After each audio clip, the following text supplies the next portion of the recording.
الحمد لله. الحمد لله نحمده ونستعينه ونستغفره ونؤمن به ونتوكل عليه،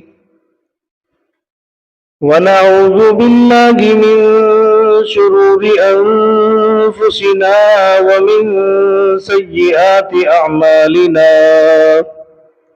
من يهده الله فلا مضل له ومن يضلله فلا هادي له، ونشهد أن لا إله إلا الله وحده لا شريك له،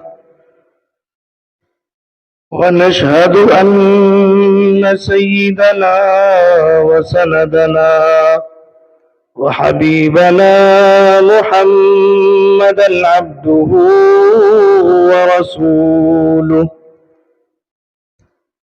وصلى الله تعالى على خير خلقه محمد وعلى آله وأصحابه وأهل بيته أجمعين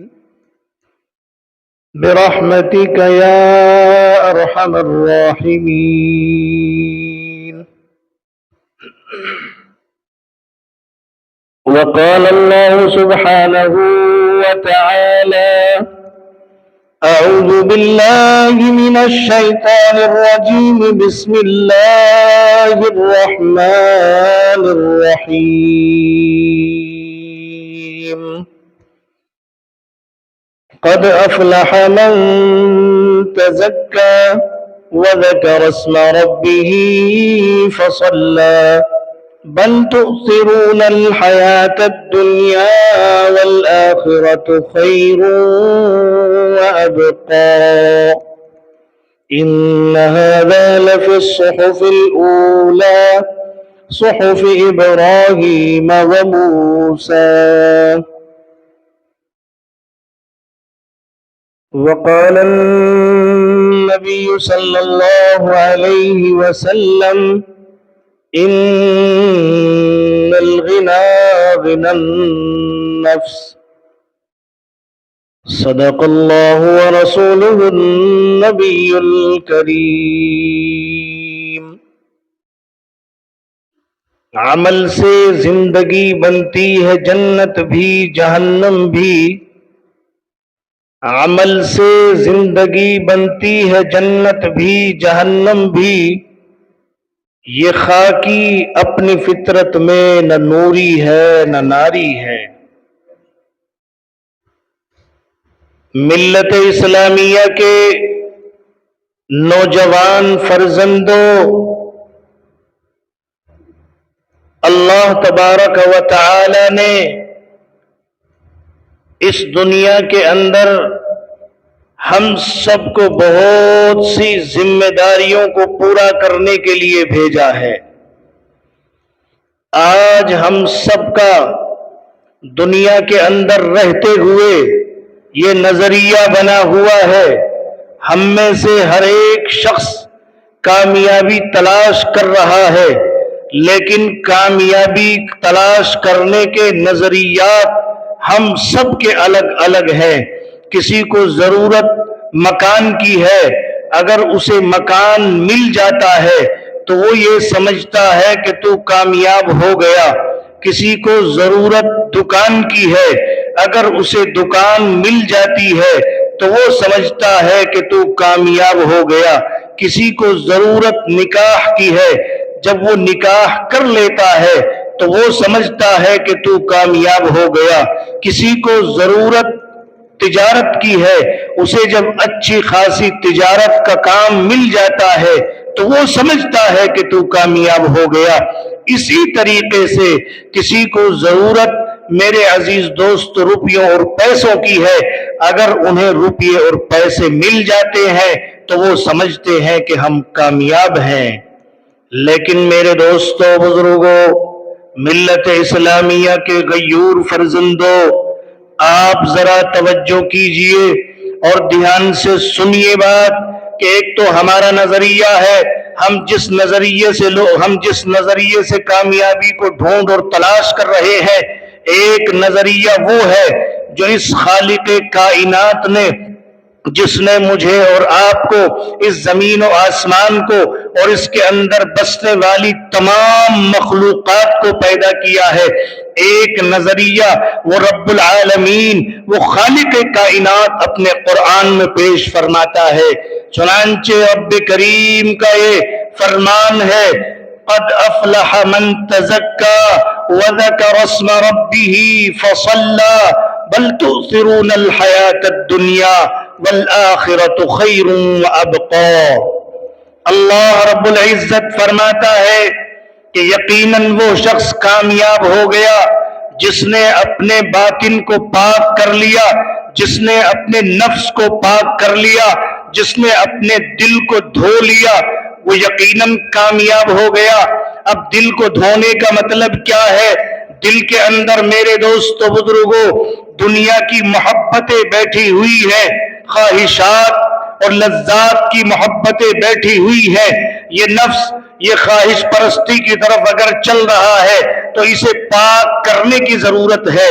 دل کے اندر جو سب سے بڑی گندگی ہوتی ہے وہ ہوتی ہے بخل کی گندگی، جو ایمان والوں کے لیے بالکل مناسب نہیں، بلکہ اللہ کے نبی محمد عربی صلی اللہ علیہ وسلم نے ایک جگہ یوں ارشاد فرمایا کہ ایمان اور بخل یہ دونوں ایک دل کے اندر جمع نہیں ہو سکتے۔ میرے عزیز دوستو بزرگوں، ایمان اور بخل ایک دل میں جمع نہیں ہو سکتے، یعنی مومن ہو وہ بخیل بھی ہو ایسا نہیں ہو سکتا، ایمان والا کنجوس نہیں ہو سکتا، ایمان والا سخی ہوتا ہے، ایمان والے کے اندر سخاوت ہوتی ہے۔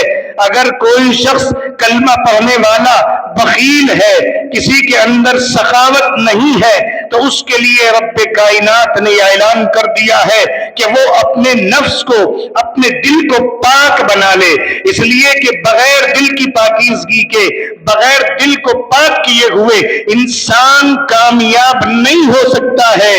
اللہ کے نبی محمد عربی صلی اللہ علیہ وسلم نے اپنے صحابہ کرام کے دلوں کو پاک کیا تھا اور ان کو ایسے پاکیزہ دل اور ایسی پاکیزگی زندگی عطا فرمائی تھی جس کی بنیاد پر وہ دنیا کے اندر اللہ کے یہاں محبوبیت کا مقام، اللہ کی رضامندی کا مقام حاصل کر چکے تھے۔ اللہ کے نبی علیہ السلام کے پاکیزہ کیے ہوئے صحابہ کرام کی جماعت میں سے اللہ کے نبی صلی اللہ علیہ وسلم کو چونکہ جہاں پر وَيُعَلِّمُهُ الْكِتَابَ کا پیغام دیا گیا، وہیں پر وَيُزَكِّيهِمْ کا بھی حکم دیا گیا ہے کہ اے نبی جی آپ ان کو کتاب کی تعلیم کے ساتھ ساتھ ان کو آپ پاکیزہ بنائیے، ان کے دلوں کو پاک کیجئے۔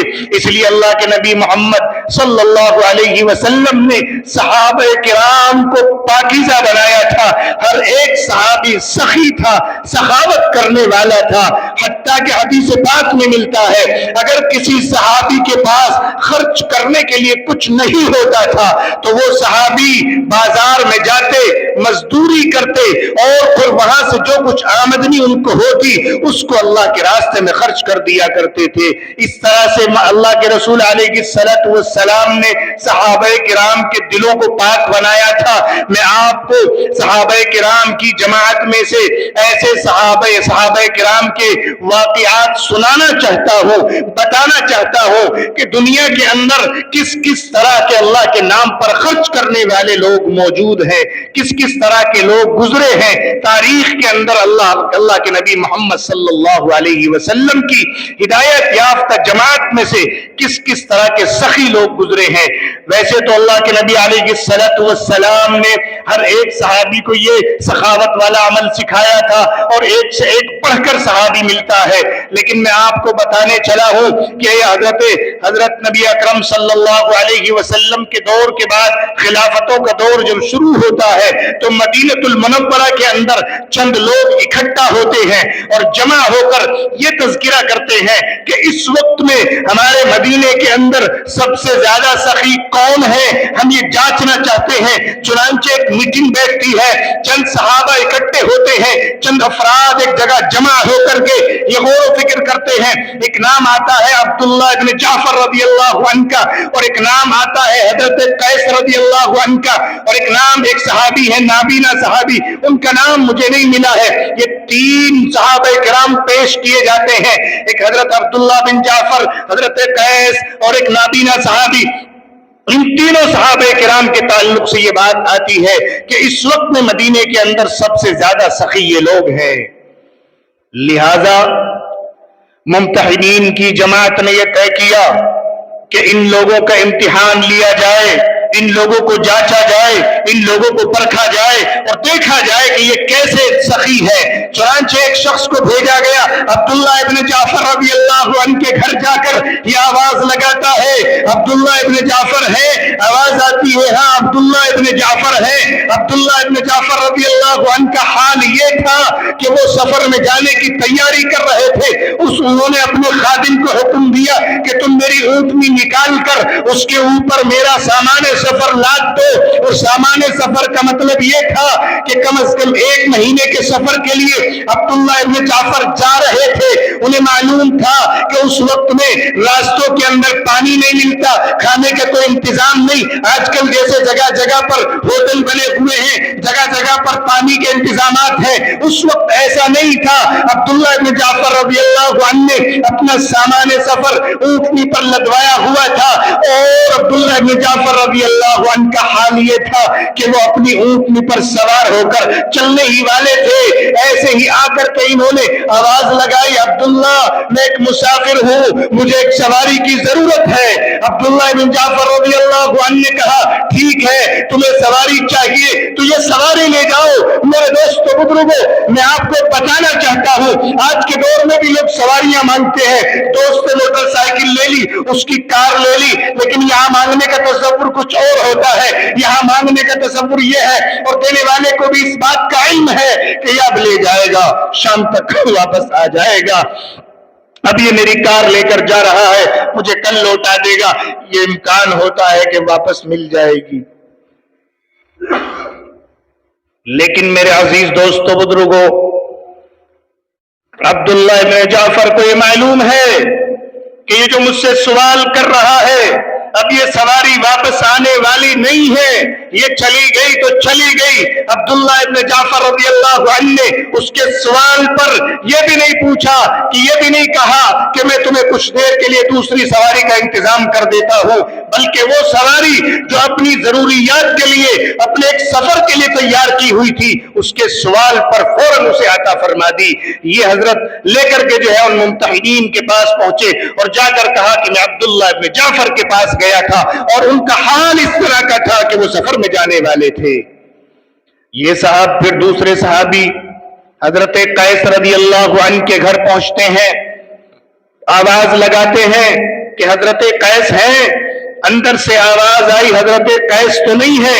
ان کی باندی نے معلوم کیا کیا بات ہے، خیریت تو ہے؟ وہ کہنے لگے آپ سے وہ کام نہیں ہے، مجھے حضرت قیس سے ہی کام تھا، آپ سے وہ کام نہیں ہوگا۔ وہ باندی کہنے لگی نہیں نہیں، آپ مجھے بتائیے کیا کام ہے، مجھے بھی شاید اس کام کے کرنے کی اجازت ہو۔ حضرت قیس رضی اللہ عنہ کی باندی کہنے لگی مجھے بتائیے تو صحیح۔ انہوں نے بتایا کہ میں ایک مسافر ہوں اور مجھے سفر کے لیے ایک سواری کی ضرورت ہے۔ وہ باندھی گئی اور جا کر کے اونٹنیوں میں سے عمدہ اونٹنی لا کر ان کے سامنے پیش کر دی اور یوں فرمایا کہ اتنے سے کام کے لیے حضرت قیس کی ضرورت نہیں ہے، انہوں نے ہمیں اجازت دی ہوئی ہے، کوئی اللہ کے نام پر اگر سوال کر لے تو اس کے سوال کو فوراً پورا کر دینا ہے۔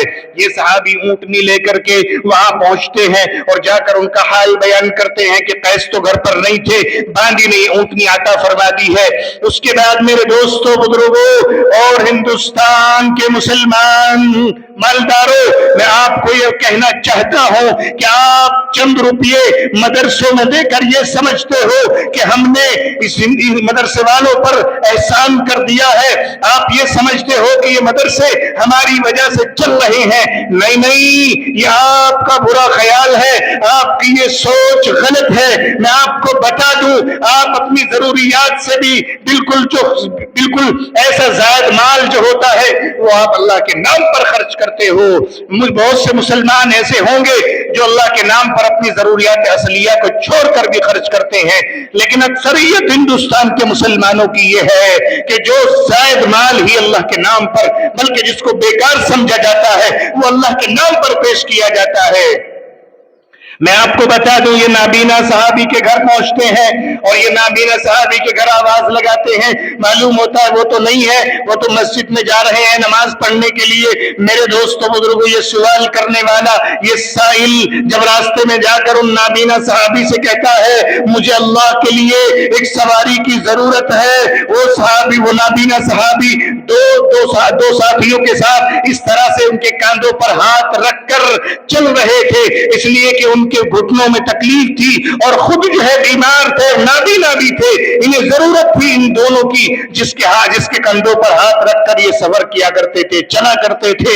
انہوں نے جیسے ہی سنا کہ اللہ کے نام پر مجھ سے کوئی سوال کر رہا ہے کہ مجھے ایک سواری کی ضرورت ہے، تو پیارے دوستوں بزرگوں، یہ نابینا کہنے لگے میری ملکیت میں اور کوئی چیز تو نہیں ہے سوائے ان دو غلاموں کے، اور جب تم نے مجھ سے اللہ کے نام پر سوال کر لیا ہے تو انہوں نے فوراً یوں کہا کہ ان دونوں غلاموں کو بیچ کر اپنی سواری کا انتظام کر لینا، میں نے تمہیں یہ دونوں غلام عطا فرما دیے ہیں۔ ان دونوں سے اپنے ہاتھ اٹھا لیے، بیمار تھے، کھڑے نہ ہو سکتے تھے، فوراً نیچے گر گئے اور چوٹ لگی، دکھ ہوا، تکلیف پہنچی۔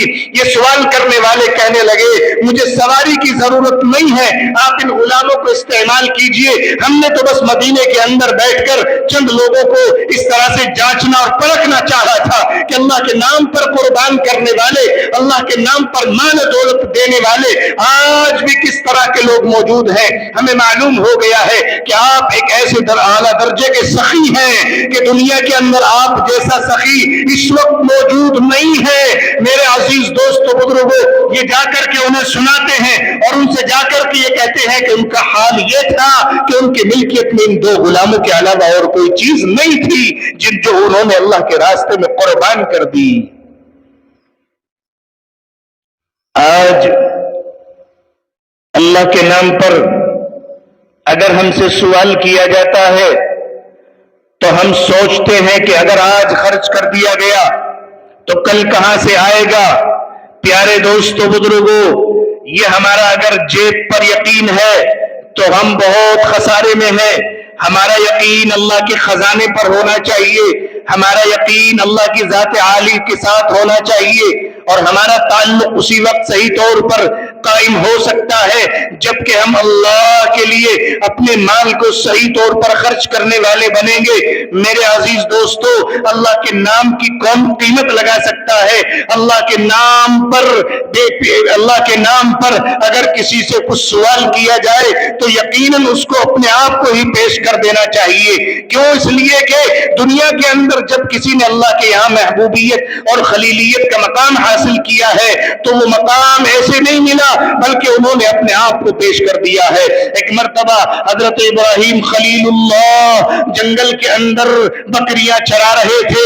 اللہ تعالیٰ نے حضرت جبرائیل کو بھیجا کہ جبرائیل جاؤ اور جا کر دیکھو کہ ابراہیم ہمارے کیا قیمت لگاتا ہے، ہمارے نام کی کیا قیمت لگاتا ہے۔